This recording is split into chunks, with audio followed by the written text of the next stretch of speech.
Laser F1 बड़ा सोहना fruit है। इतनी गर्मी दे होने के बावजूद उनकी शाइनिंग 1 2 3 4 5 6 7 8 9 10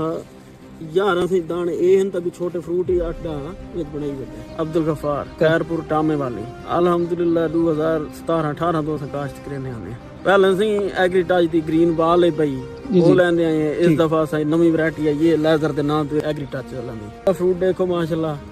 देख लो ना माशाल्लाह मोटा जे अंदर लक्के ने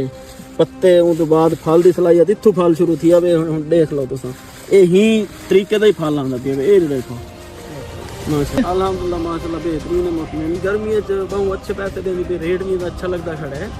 बई वैरायटियां ओ वायरस थी वैन बटूर थी वैन बाद शक्लियां थी वैन ओ फ्रूट जड़ा हुंदा शाइनिंग माशाल्लाह तेरे सामने अखी दे आज